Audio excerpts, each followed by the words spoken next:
Spawnily is the premier podcast spotlighting people of color. Every week, we talk news, what we've been playing, and tell you who's invited to the cookout. Our show is all about talking about gaming through a prism of blackness, because we are the culture.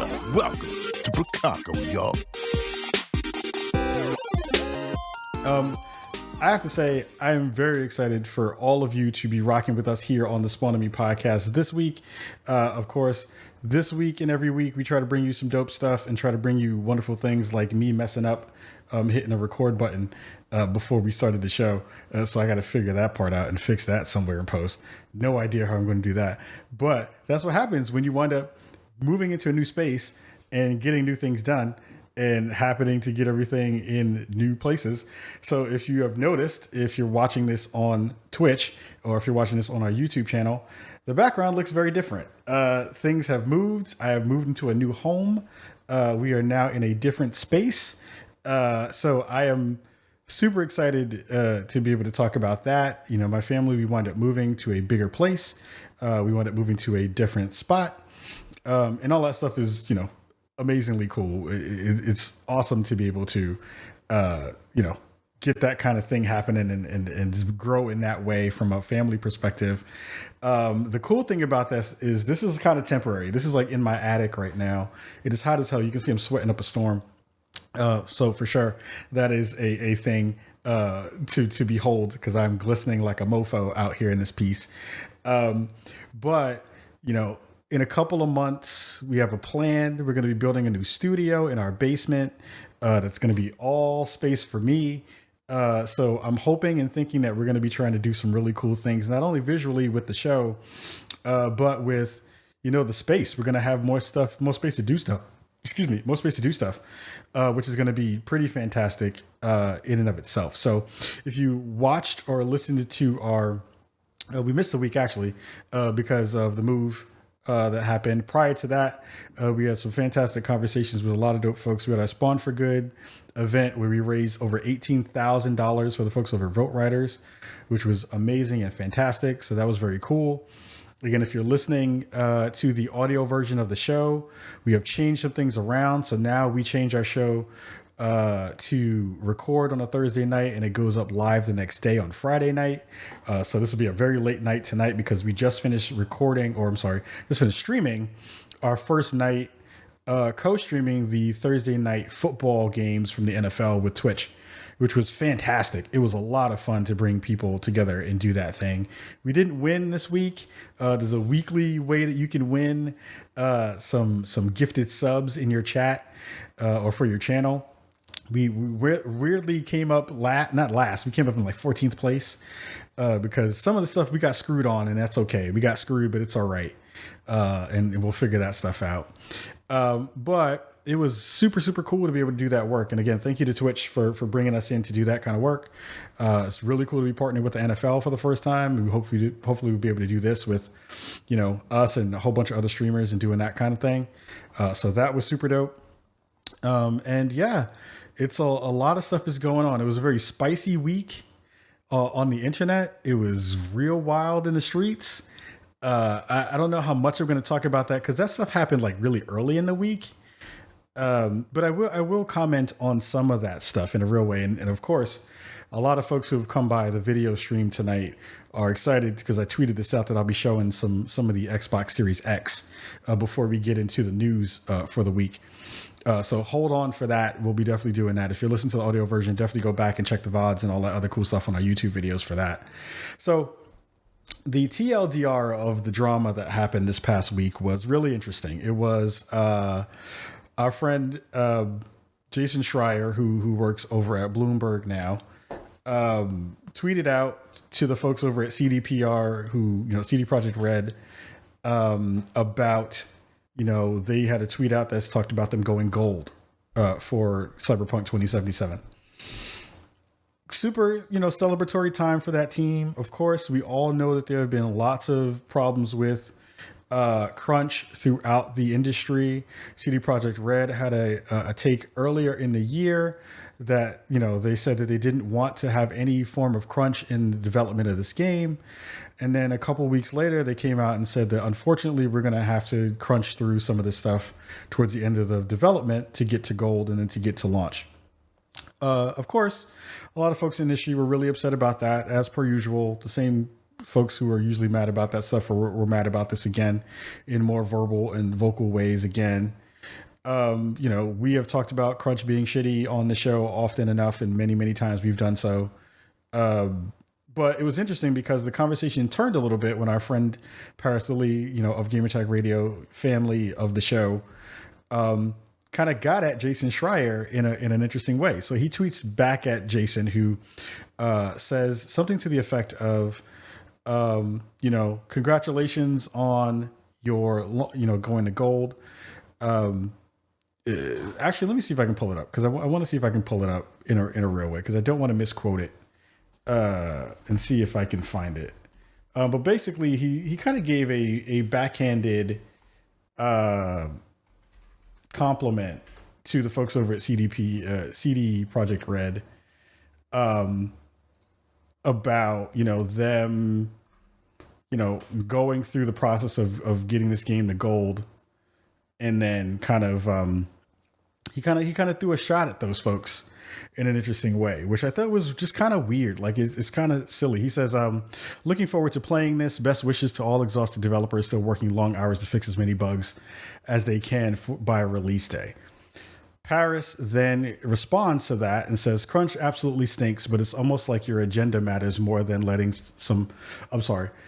Crunch absolutely stinks, but it's almost like your agenda matters more than letting the same hardworking folks at CDPR have just one day to celebrate a huge achievement. Congrats. This then starts a whole nonsensical war, right? Nonsensical stuff on multiple sides of the stuff.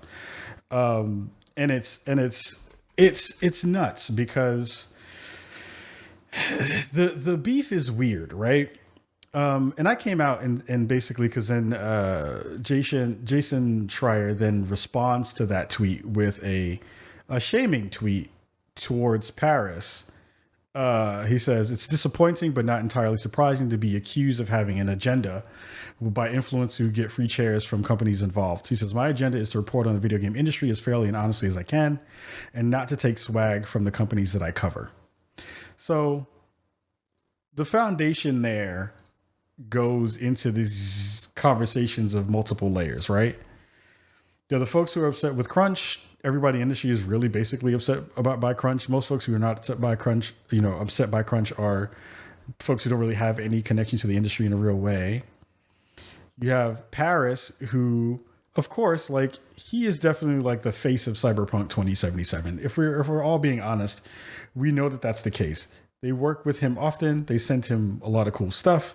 They promote his stuff fairly often because he's really looking to cover that game in a real way. So this weird schism happens between, Parris, who's an influencer / media guy, and an investigative journalist, and Jason Schreier, where all these other folks kind of jump into the fray and they start picking sides, right? Because they're like, well, Parris talked shit about Jason, saying that he had an agenda, which a lot of people got stuck on that word, which I understand. That word in terms of journalism is very, very loaded. And I think that kind of didn't hurt Parris's complaint, but it is a thing that when you say that to anybody who works in an investigative journalistic perspective and reign or an angle, they take that as an affront to their work. They're basically saying yo, you're not doing your job right. And you have some kind of ulterior motive in the way that you're kind of working. And then you have the folks who are on Jason's side, who was well, you as this person shouldn't be talking shit because you take free things from the companies anyway. I landed in a weird space when I saw this whole thing kind of roll down the hill. One, I understand what the agenda conversation was about when it comes to Jason Schreier. Everyone, again, who pays attention to the way that this stuff works understands the work that Jason Schreier is needed and very, very good. There are very few people who get to the bottom of a thing as thoroughly and as quickly as Jason does. The other angle on that side of the fence is that Jason can be a dick often when it comes to people on the internet.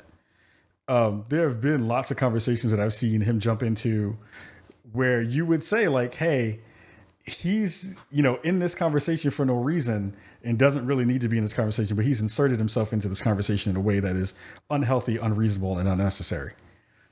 So you have those two things as part of the conversation within that exchange between those two people. And again, I think this is a thing where what bothered me about all of this stuff was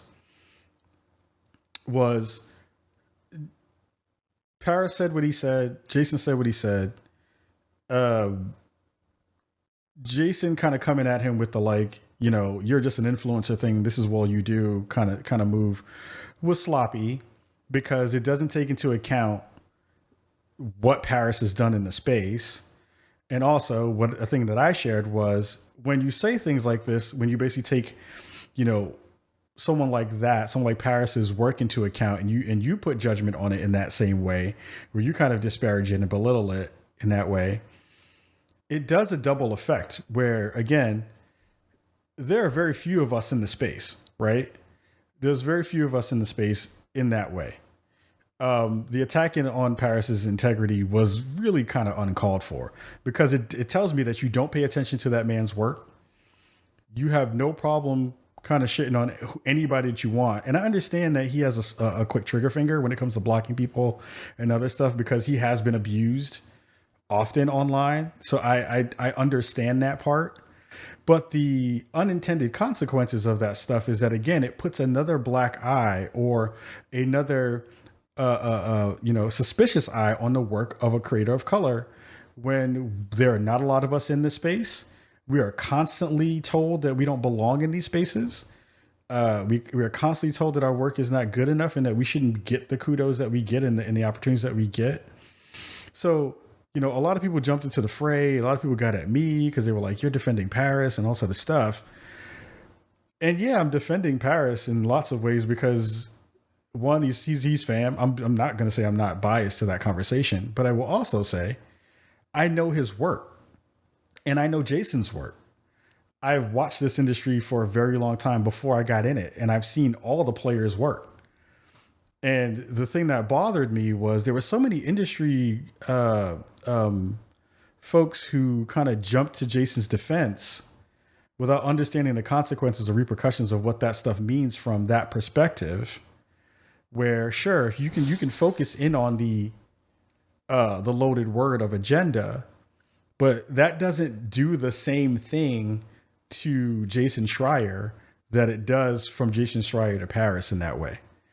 The other part of that conversation that was real sloppy and real stupid was, again, so many of my industry comrades and colleagues in that space weirdly have this like magical lack of context, magical loss of memory, like selective amnesia was real hard during this conversation because, again, we've seen Jason Schreier do certain things in the space that have been sloppy and that have not been the best move or the smartest move in terms of the way that he deals with people, the way he talks to people on the internet, and any of that stuff. So I understand that folks in the journalism group in the space feel attacked by that because it is this very tight-knit family, right? Where it's like, well, you're attacking, if you attack one of us, you're kind of attacking all of us and talking about our integrity in that same way when you bring up a thing like, you have an agenda.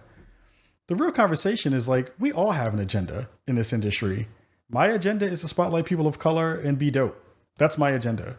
My agenda is to try to speak truth to power as much as I possibly can. The folks on the journalism side, their job and their agenda is to be as truthful and honest as they possibly can be. That is an agenda. You're doing that work. It doesn't mean that you go to that thing with a skewed prism when you do that work. You're supposed to be objective as a journalist. You can be objective as a influencer. You should be objective if you're reviewing things in the ways you can. And the thing that people forget and don't remember when it comes to these conversations is that within the context of these conversations about CDPR and CD Projekt Red, Parris has also done the work of being critical of them as well. Now, there's a whole conversation about like how critical you are to the ratio between you being critical versus what people want you to say and how strong they want you to say it. That's a different conversation. But to frame it in a way where people are kind of coming at him to be like, well, you're just a shill because you get free shit and you get, chairs and all this other stuff, just doesn't fly when you have people like him who are doing the work for over 10 years, who have been really honest about their feelings about all the stuff that they've either gotten for free or have worked to get, or conversations and all that kind of stuff.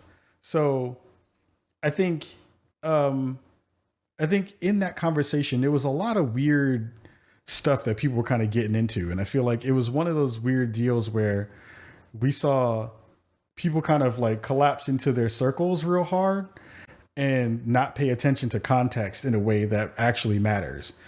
I had a really weird and stupid exchange with some people during the whole conversation that made me actually mad. I usually don't get mad when it comes to conversations over the internet about this kind of stuff. But there were some folks who were getting at Parris in this way that they were like, I hate when people talk around a thing and don't speak directly to it. It's kind of dumb and it's real stupid because I'm a say it with your chest kind of person. But there was this conversation that basically boiled down to a lot of people talking shit about the situation. They were getting at me because they were like, why are you defending this dude? And, you're not paying attention to, the fact that he got at Jason first and all this other stuff. And I was like, one, do you understand the context of, have you been following Jason and have you been following Parris for a long period of time? And the person was like, I saw the thing that Parris said and Jason did what he did. And that was fucked up that Parris did that thing. And I was like, well, have you like looked at Parris's work? Have you like paid attention to his work over the years? Like, have you actually like do you have context for this conversation in a way that's not just like, I saw people talking shit and I wanted to jump into it. And two things happened. One person in that conversation said, I don't know who this random Parris person is, this rando Parris is. But all I know is that I saw Jason Schreier getting shitted on and I needed to say something about that thing. The second person said something within that thread in that conversation was that I was gatekeeping the conversation. I was gatekeeping the conversation by asking people to have context and to have looked at the work that the people have done before they jumped into the conversation and had a whole bunch of shit to say. So basically, I am now gatekeeping people from having a voice or having that conversation in a real way by asking you to know what the fuck you're talking about before you talk about a thing. That shit is wild. That is the wildest take I've seen on the internet in my 10 years of being on the goddamn internet, especially on Twitter, where literally people are trying to say now that you are a gatekeeper if you ask people to know what the fuck they're talking about before they say a thing. That shit is wild. Shout out to everybody in the chat right now. I don't understand that from a conceptual standpoint. Yes, I would say, and this is just me. Before I jump into the fray with anything, any conversation, I try to do this. And there are times when I get hot. And there are times when I go off the rails. And there's times when I'm very like not used to having a hot take in that way. I'm not hot take Kahlief in that way. I'm very like measured in the way that I do this work. But like, if we're going to get to the point where you literally don't have to like know shit to have an opinion, which is most of the internet, then we're in a bad spot. Like we're in a really bad spot. Right. And I think that's the thing that I would ask everybody. This whole conversation is to focus in on that part, right? Where if you're going to jump into a thing that has repercussions in a real way and then want to kind of like self-impose, act like you have been the aggrieved one in these conversations, I will give you mad credit if you know what the fuck you're talking about. But if you just roll up into a conversation just for the sake of it and want to have the most to say and have no understanding of the industry in that way, the way relationships work in the industry, the way the past has worked for people's context of why people do what they do. Like, I understand a lot of shit because I see a lot of stuff. And I've seen a lot of stuff over years. So when I approach a conversation or when I talk to people about the way they've been acting on the internet, I'm not doing it because I've just seen you do a thing once. I've seen you do a thing multiple times. So there's a pattern of the way you react to things and the way that you act with people and the way you respond to people. So please use better judgment in the internet. Please understand that if you are one of those folks who are Captain Hot Take and just jump into shit for the sake of jumping into it, that you look like an asshole. And that's honest, is you look stupid when you do stuff like that. Because the people who actually have been in this industry for a long time and actually care about real relationships in this business know that the thing that happens in these relationships is that people talk. The industry is amazingly small. It is infinitesimally small in comparison to other industries. Everybody knows everybody. The people who need to know everybody, and they know those people. So like, even in the conversations that happened with Jason and Parris within those conversations, I had my, say it with your chest moment with Jason. And I was like, look, the things you said felt petty. And it's not that we're saying don't, this isn't a shut up and dribble moment between Parris and Jason. Yes, it is a thing that if you're looking at it from an objective standpoint and you're like, hey, Parris has done this thing with this company, so sure, that looks like he's shilling. Jason looks like he's the aggrieved because someone kind of called him out for a thing that people don't want to call him out for weirdly. The conversations that happen within the industry around Jason Schreier is there are a lot of people who don't like him. He knows a lot of people who don't like him, and he kind of revels in the fact that people don't like him. That's okay. That's totally fine. If you want to rock that way, that's totally your jam. But to be able to not say, hey, you're being a dick sometimes, even in the context of crunch, when you're having a really important conversation around crunch, doesn't mean that you're caping for the industry that is doing the crunch. It doesn't mean you're caping for the company that you're doing that work with. It doesn't mean that you can't be objective when you get free shit, because we all get free shit at a certain level of the industry. And most folks, again, there's a different line between the obligations of a journalist and a person like myself, Parris, other folks who do this work, where we straddle multiple lines. We straddle the lines of being media. We straddle the lines of being influencers. The lanes that we roll in are very different. The obligations are different. The rule sets are different. That being said, we still try to, I am honest about all the stuff that I get, my feelings about that stuff. The way I talk to people about the things that they send me behind the scenes, I tell them honest truth about that stuff. And that is a thing I do to the audience, y'all. I do that for y'all as well, because at the end of the day, the only thing I have is my word. It's the only thing any influencer has. You know what I mean? And I think that's the most important thing to understand is like, yeah, everybody gets into the whole like, well, you'll be swayed by all this stuff and all these things. And I was like, yeah, that would have happened 7 years ago, 8 years ago when I first started to get shit. Because I was super hyped about getting all this cool stuff that I was getting. And I was like, yo, I'm super hyped about all this stuff. I am very excited about the fact that I get cool things now as well.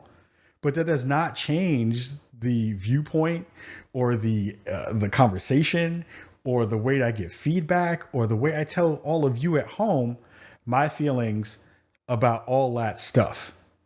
So the idea, again, that of course, if you get a free thing that you're absolutely biased towards those people and you hold them to a different way, that doesn't really work when you get into a certain space in the industry.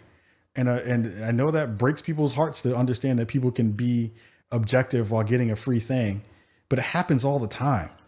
And I'm lucky and blessed enough to be one of those people who gets a lot of cool stuff often. I'm going to show you one in a minute. But it is one of those things of like, that conversation is very, very weird. The other thing that I want to say before we switch gears is the tea of the gaming industry is that a lot of people have a lot of shit to say, but a lot of people will not say that shit to your face. And a lot of people be fronting real hard when it gets on the social timeline about who they are in comparison to what they say. The people who don't do that most often are a lot of POC folks, because we don't have a lot of space to not be honest and not be truthful. And even in the gaming industry, it's even worse because the angles and the connections are even tighter. So you will see a lot of people who don't like other people. They work with them, and that's fine. You do that with most of the stuff. There's a lot of people at my job I don't like, but whatever. A lot of people that, at other jobs. Well, no, actually, I like people at my job. All the people at my job are actually kind of dope. But in previous ways, there's been other people who kind of suck, and you still work with them. But a lot of people won't tell you any of that stuff to your face. They'll subtweet you. They'll write all this stuff on Twitter. They'll talk within their own circles. That's humans. But also, it's stupid. Like, we're all adults. Like, if you have some shit to say the shit. That's just me. That's my Bronx me. That's me. That's who I've always been. I will tell you if you suck to your face. And that's all you got to do. But all that to say is, again, if you leave this part of the conversation with any tidbit of actual truth and reasonable parts to this, just know what the fuck you're talking about before you jump into a conversation. It would really do the internet some good. It would really make everything a lot better if you just didn't jump into every conversation thinking you know everything and then being loud and wrong a lot. So that's all that part of the conversation. Massive love to everybody involved in all that stuff. I give a lot of respect to Jason Schreier for responding to my parts of the conversation. And after I told him that he was being petty, he said, and I applauded him for this, was, that wasn't my intent. I was being genuine about giving them kudos during my tweet about that thing. And all I can do is take his word for it and be like, okay, that's dope. I based my reaction to the way I know you to be for the most part. The fact that you said that you were being genuine, that's amazing and that's awesome. And I rock with that. That's you doing you. I appreciate that. And then we keep it moving like fucking adults in here. It's not that hard. So, alongside that, we have some good news that happened this week. We are now sponsored by the wonderful folks over at Vin Porter. Again, if you type !Vin Porter in the chat, you'll get a wonderful link that you can then use to buy yourself some wine. Very excited about that partnership and that sponsorship with Vin Porter. So massive love and thanks to them for rocking with us here at Spawn on Me. We have a really cool thing that we're working on, actually, that is going to be very, very specific and very special for all of you in the chat. Let me see if I got that right. There you go. That's what it is. Let me fix it in the other places. But yeah, like, that's what's going to wind up being the case with Vin Porter for a while. We're going to be doing some cool stuff with them. They sent over like 3 bottles of wine I'm going to taste. Probably going to do some of that stuff on stream at some point. Go through it, talk about what I like, what I don't like. And then we're going to be doing some cool stuff with them, hopefully very, very soon, that you're all going to like as Brookago residents. The other thing that wind up happening fairly soon, and I think, it's one of those cool things that we get a chance to showcase, is we got one of these bad boys into the Adams crib. Drink a whole bottle of wine on stream. I will totally do it for you.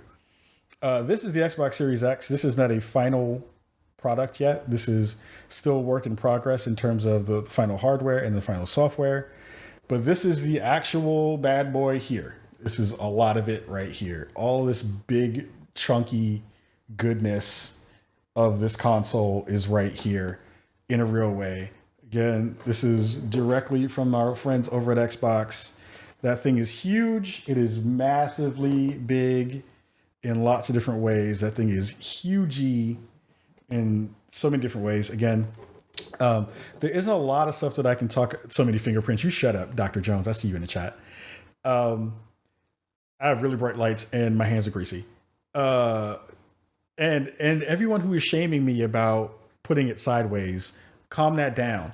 There will be no horizontal shaming in this chat. There will be no horizontal shaming in this life. You calm that down. A couple of things that I wanted to share about this, because again, we're under embargo. There's multiple embargoes to be able to talk about stuff. The things I can talk about tonight are, I can show you what the hardware looks like physically. Excuse me. I can talk a little bit about the backwards compatibility stuff that happens on the Game Pass side, which is fantastic. And the thing I'm really excited to talk to you all about is Quick Resume, because I think Quick Resume is brilliant. It is one of the coolest game-changing functions that we're going to see in next gen, and I hope that other This seems like a thing that is just really, in Microsoft's wheelhouse right now. Am I sleeping with it? Plastic Coaster in the chat says, am I sleeping with it? No, because I be getting it in, so I don't sleep with my consoles, baby. But you can tell I'm tired and punchy. But Quick Resume is the game changer right now. Of all the things that I'm seeing in this space and with this particular console, it is the thing that has made me change so many things, and the quick loading times has fundamentally changed the way I think about gaming from a console perspective. So again, camera, we may lose some focus and stuff here. Again, that's the back of the device, power, HDMI, a couple of USB ports, the Ethernet port.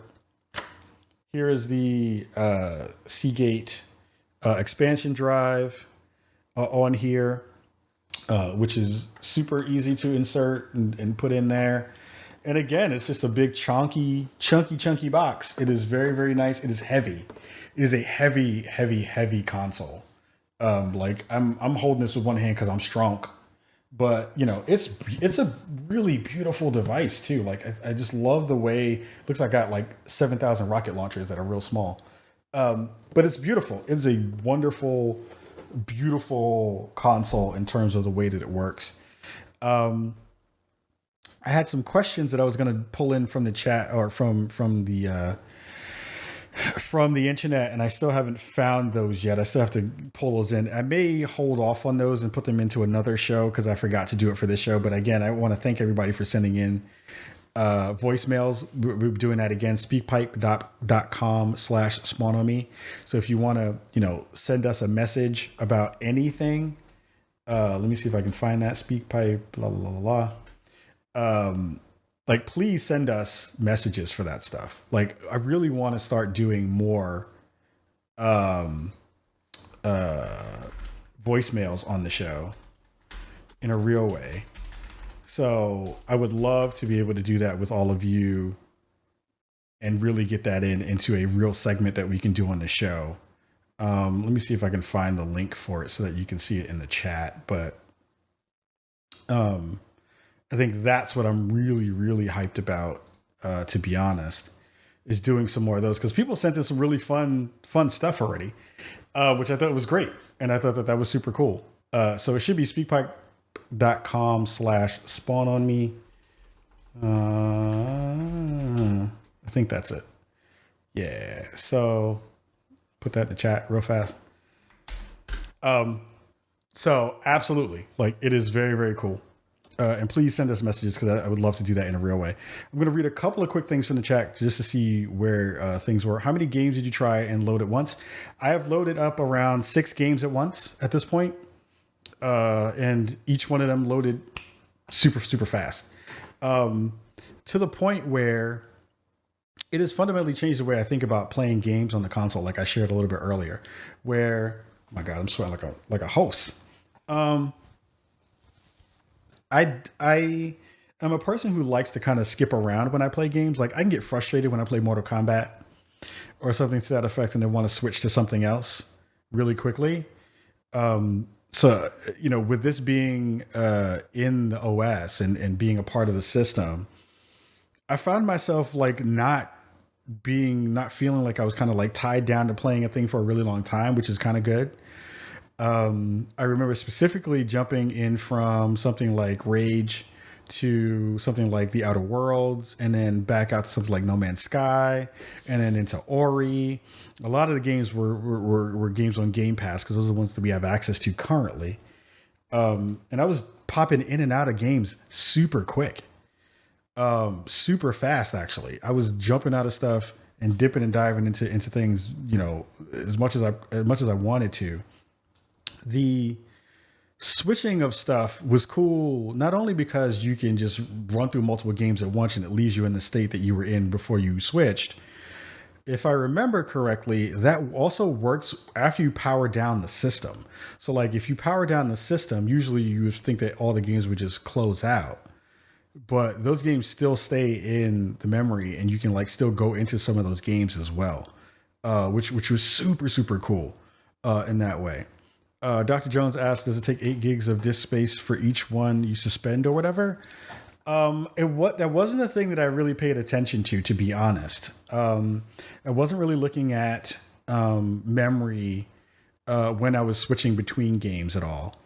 I do have the expansion card that they provided to us from Xbox. That does change a little bit of the conversation because, again, like that is a thing that you will need to do that with Xbox Series X games in a real way. Again, if you plug in a USB drive into this thing, you will be able to basically use that for cold storage.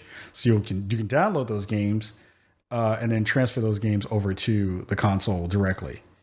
So that's the thing to do there. I'm just looking at all the stuff that people are saying in the chat right now as well. I think it was like 5 or 6 games that were in suspended mode that we were able to kind of switch and dig through in a lot of ways. Did it affect boot up since it's loaded in memory? It didn't. It still booted super quick. All that stuff worked really fast and didn't feel different at all in any of that way. Do I need this with Game Pass and a PS5? I'm starting to think I do. I mean, well, here's the thing is like, I am a huge proponent of just having Game Pass anyway, because of all the benefits that you get. Again, the xCloud is going to be in that conversation. So many games you're going to get that are, games that you might have never played because you didn't want to buy them. So you just have them in Game Pass as a part of the subscription. Like, I'm a huge fan of Game Pass in lots of different ways. So I would say Game Pass is a thing that if you are in that ecosystem, even if you don't have an Xbox Series X or an Xbox Series S, if you play on PC, you still get a benefit from that. If you don't even have a console, you have an Android phone, but you have a Microsoft account, you still benefit in that space too. So like those things are in there in real ways where you still get a benefit from any of that stuff. So it's super cool when it comes into there. That stuff is fantastic and super dope.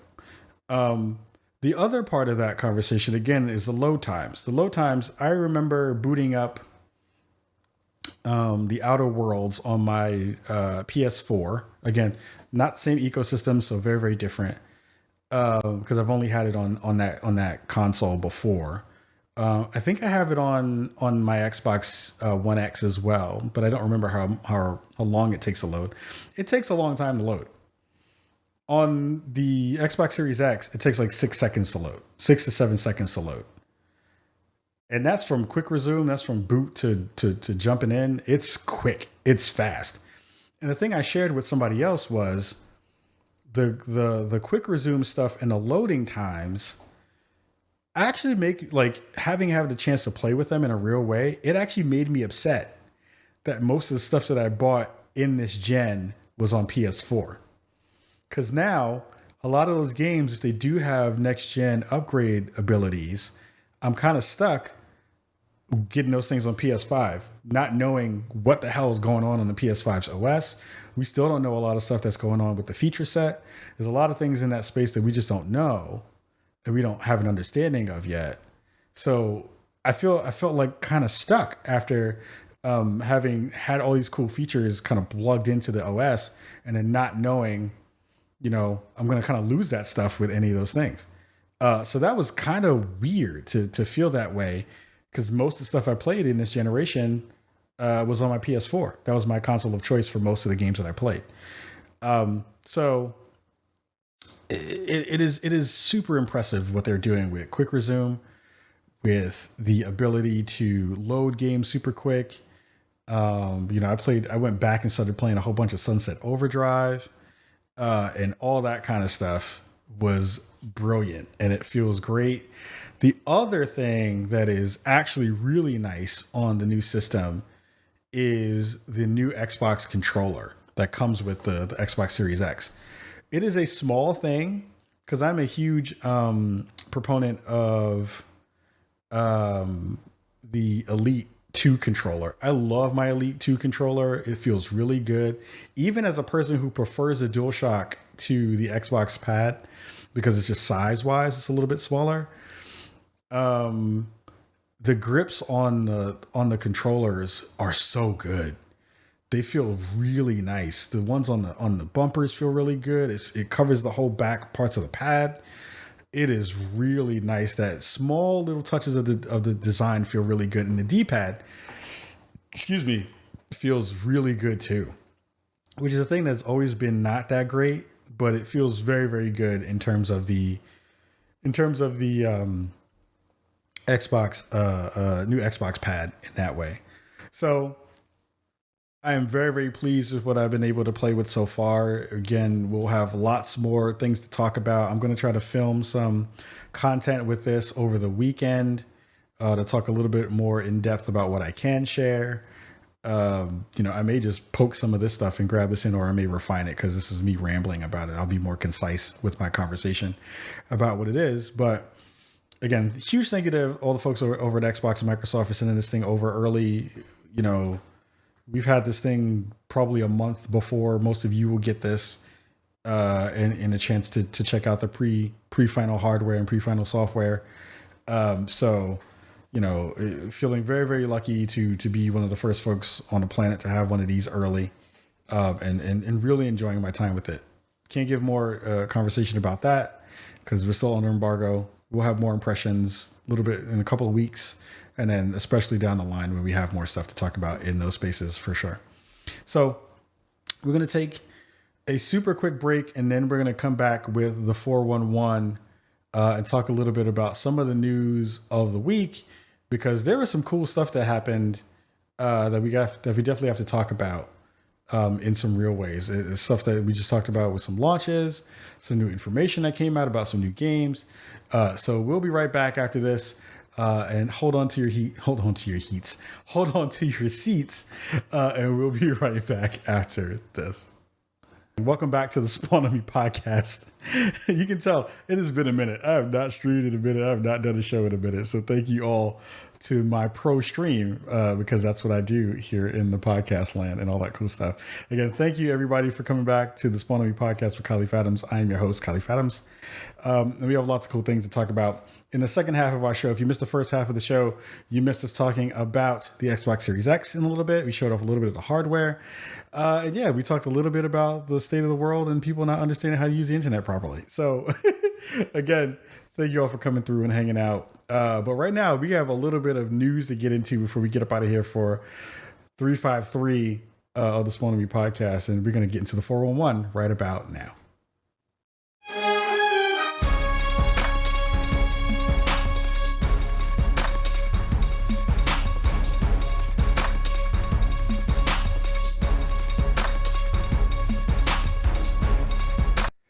So we have the 411 this week. We have lots of cool things to talk about, and I don't have my mic muted this time, so it's awesome. I figured that part out today. I know how to do it. Yay.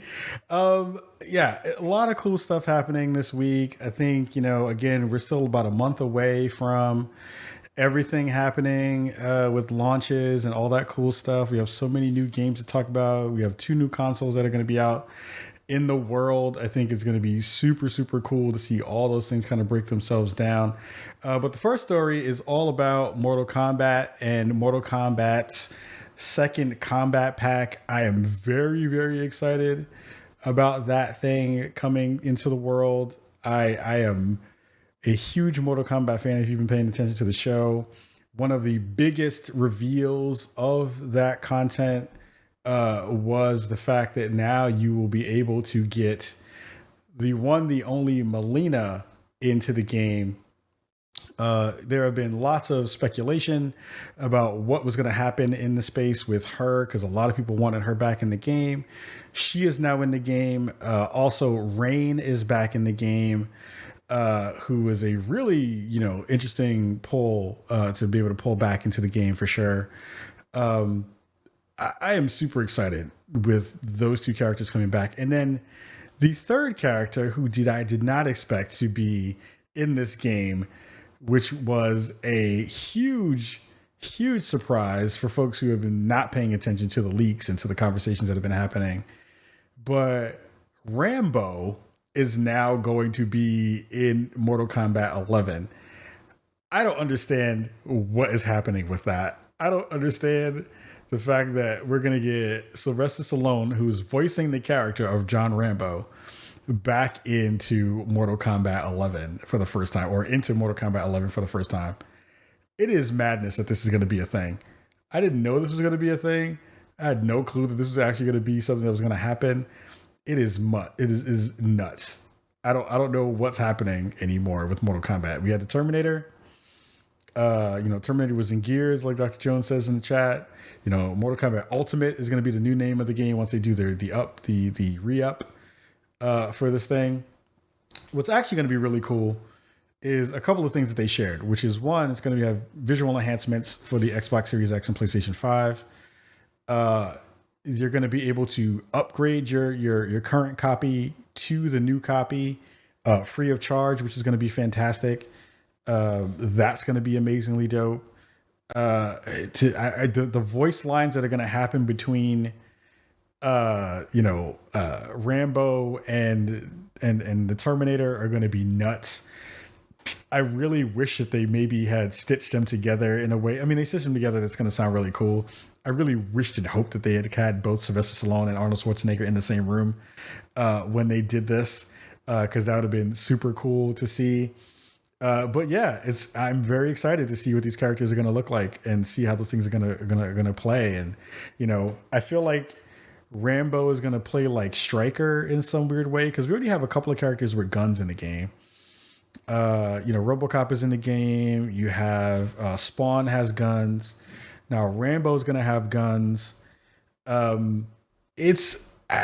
don't know what the movesets are going to look like, because honestly, like, RoboCop is viable, but his gunplay doesn't really do a lot of stuff in it. So it's kind of, I don't know. It's an interesting addition to this game that I don't know how it's going to work, but it's going to be cool. We want to get Sylvester Stallone on the show. Come on the show, Sylvester Stallone. I'm totally down for this. I would be totally down for this to be a thing. Mad love to everybody who just came through on the raid as well.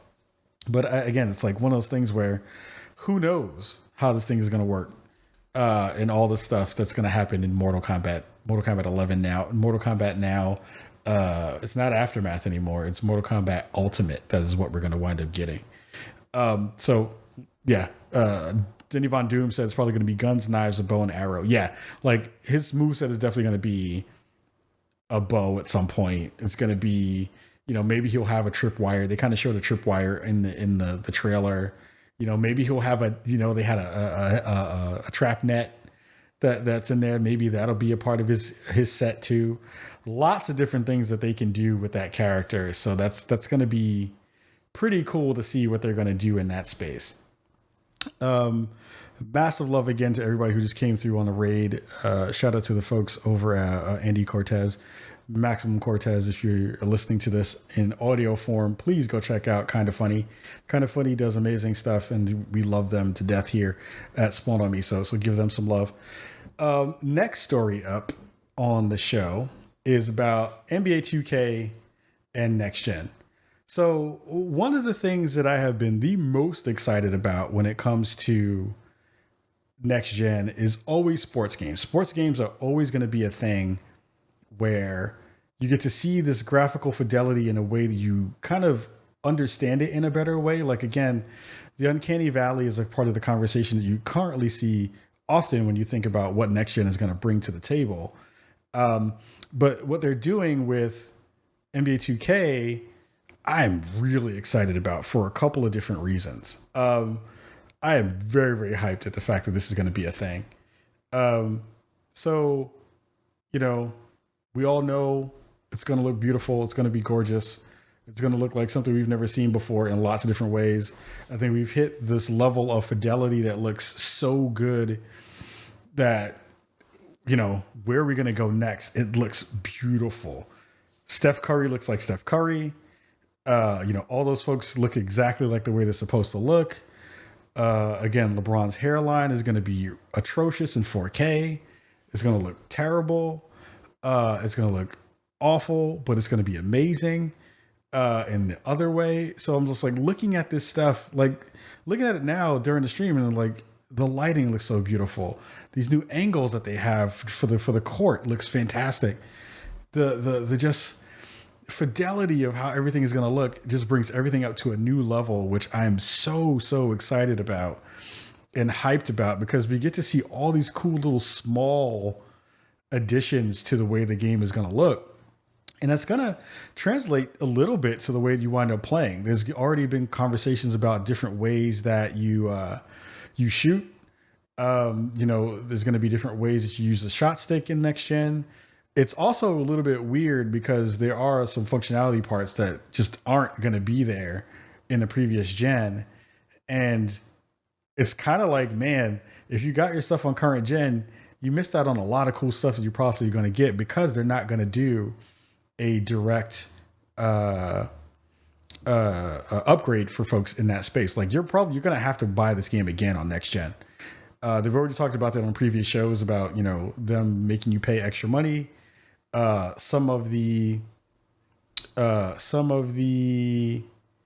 modes don't carry over. Like some of that stuff is not going to happen. Your My Team will carry over, but your My Career won't carry over, which is going to suck for a lot of people, because it's a lot of time and effort and money that you wind up putting into that particular game. And again, it's going to be very, very difficult for a lot of people to want to pay that extra 70, pay that $70 to get that game twice, because you've already bought it for 60 on current gen if you decided that you couldn't wait, and then you're going to have to spend another $70 to get it on next gen to get this new graphical fidelity, which again, looking at this thing in real time, I can't not say I'm not going to buy it. I have to look at Steph Curry's face. Like, I can't not buy this thing. And then the other part of that is I know, and I hope, and I think that, again, if they have put in face scanning and all that kind of stuff in the game too, I want to see what I look like in this fidelity on this game in this way. That, to me, if you show me what that looks like in a screenshot and show me what the scanning stuff looks like in a real way, then again, as a big sports fan, as a huge NBA fan, I kind of have to do it. Like, you got me by the balls right there, and I don't know what to do about that, but cop it. Too Familiar in the chat says his 80s eyebrows. I mean, his brow is going to look amazing. He's going to look like 4K eyebrows. It's going to be amazing. It's just going to connect all the way around his head. It's going to look like a headband. It's going to look amazing. It's going to be fantastic. So, I mean, if you waited on 2K, you probably made the smart choice. It is beautiful though, and I'm very, very excited for it. Again, it's going to be a really difficult thing to try to figure out how people are going to pay for that thing twice. So remember that when you're going to the store doing all those kind of things. So we'll see how that winds up playing itself out. I do want to hear what some of the new features are going to be, because one of the hard things also when it comes to sports games, especially when it comes to 2K, has been the initial part of the conversation that happens for these games is that the previous gen still has a lot of features, and they don't really put those features into the next game when it jumps generations. Like, usually the first game that comes out on next gen from a 2K perspective is pretty bare bones. You'll probably just get a lot of the same normal features that you get without all the bells and whistles that you get in the previous game.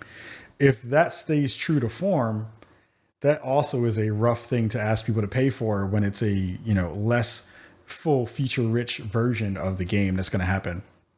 I already talked to LD2K, Chris Manning, who has been on the show numerous times, about coming back on the show to talk about next gen. Now that we've seen what next gen looks like, I will be reaching back out to him to see when we can get him on the show to talk about this, because it looks beautiful.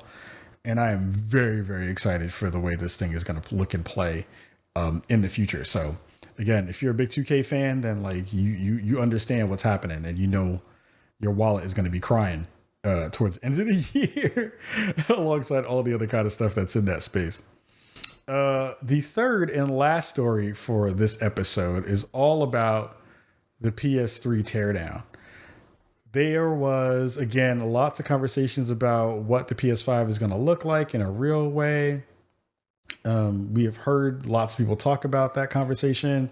We've had lots of people try to figure out. There was an event in Japan where some Japanese influencers got a chance to get hands-on with the console before anybody else has. And it was a really interesting, did I say PS3? PS5, sorry. It was a really interesting teardown of what this system is going to look like. The system is huge. The system is massive. The poor dude sitting next to this thing, I think it was like from his torso up to his neck. Of course, the thing is, on a table, and he's kind of like poking through it and going through it. But that thing is massive. It is unreasonably huge in the way that thing works. I am excited to see the kind of industrial engineering that went into that thing. I literally have no space to put that thing vertically anywhere near anything. It would need its own stand at this point in my house for me to have a place to put that thing vertically somewhere. People talked a little bit, like you saw the the Xbox Series X in my hand, and I could one hand that thing in a reasonable way. The PS5, that gets its own, like there's no like two consoles on a shelf kind of deal with that thing coming into play. There just isn't. Like, the ability for him to kind of like take this thing apart and dig through it was brilliant and beautiful. I kind of love the way that they kind of talked about this stuff from a very, kind of sterile standpoint. I love the fact that, again, it's going to be something where the side panels come off, because again, in the 360 era, you had the face plates. That was a huge thing where people got to redesign those things and customize those in a real way. There is absolutely going to be an aftermarket market for PS5 side panels, which I'm actually kind of really excited about, because now, shout out to the fam Xbox Pope, who constantly does fantastic work, but I'll be able to maybe have a design from him be on my PS5. We'll have some secondary company do that kind of stuff. And get spray painted. Somebody's going to artfully do something on those things and see what it's going to look like. It's really cool to see the innards of this thing and see what it's going to wind up being. And I think we're going to see a lot of really customized PS5s in the world at some point once they wind up coming out. And that's going to be cool. Nothing on that fence besides that. I think, the one thing I'm still, again, worried about is we're probably around a little bit over a month away from this beautiful big machine, this thick ass machine coming into the real world. And we literally still don't understand what we're going to have in terms of the day-to-day experience with this particular piece of gear. We have no clue. No idea what this thing is going to look like from a UI perspective, from a, what the new share button is going to do, what's the OS going to do? Are we going to be able to stream from these consoles? Of course, the answer is probably yes.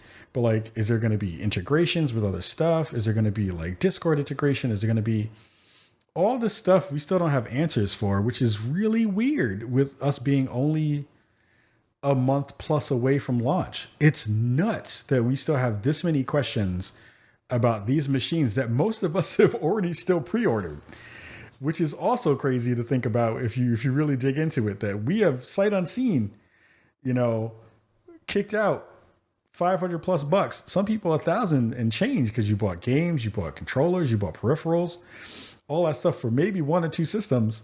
And we still don't know so much of what's going to happen with either one of those games or either one of those consoles. So, I don't know. I need to see a little bit more. I'm dying to see a little bit more because I think it's important for us to see a little bit more. But it is super wild.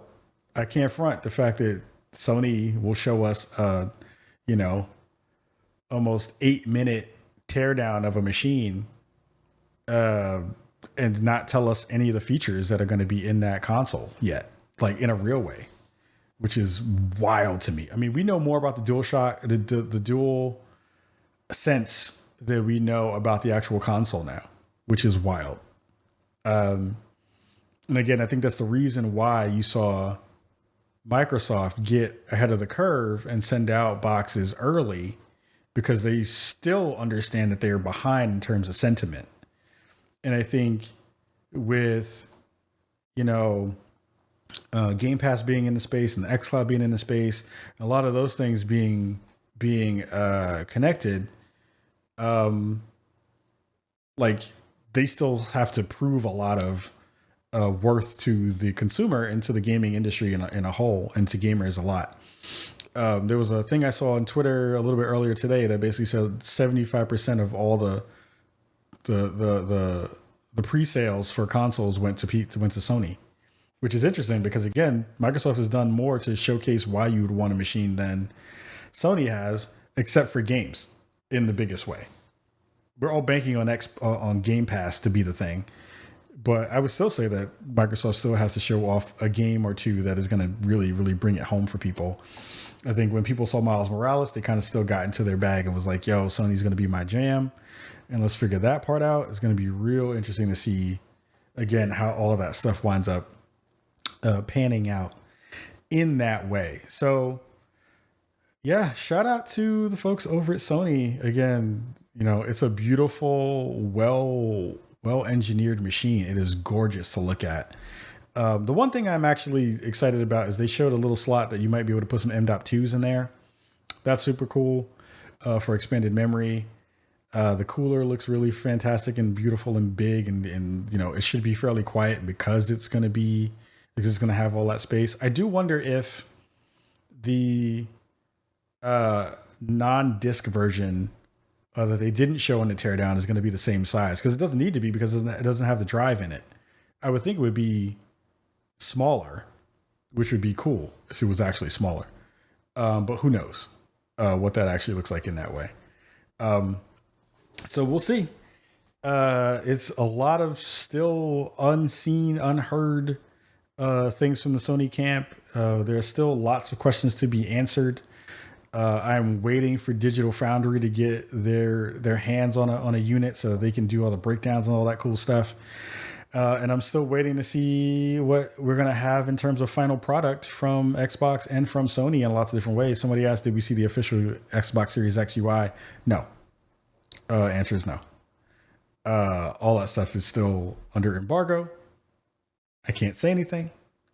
But it has been very cool to see some of that stuff kind of play itself out and get shared. So, word, lots of stuff this night. This episode flew by. Again, thank you to everybody who came through in chat. Thank you to everybody who listened to the beginning of the show where I didn't know how to unhit the mute button. Learning how to stream again. But everybody, thank you again for listening to the show. Check us out on Fanbytes Network. Check out Vin Porter. Again, we are sponsored by those wonderful folks. We're doing some cool work with them. We have some cool things happening in the space soon. On the wine front, I'll be doing some conversations and having conversations about the stuff they gave to test and to check out. And super hyped for the rest of this month. We have some cool things that are happening in the back end that you'll be hearing about soon. Again, every Thursday we'll be doing a late version of the podcast. Maybe we'll even do it backwards. We may even do the podcast a little bit earlier in the day and then do our Thursday night football streams right afterward. Because then, it'll be a little bit easier for everybody to actually watch it. So we're not doing shows at like 10:30 at night. Because then you miss all the East Coasters and all that other good stuff. So again, if you like the show, follow us on all the social media stuff. Please share out the streams. Please follow us on Twitch.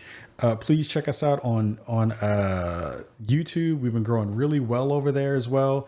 This show and every episode will be going up on our YouTube channel a couple of days later than the actual show, the actual audio show.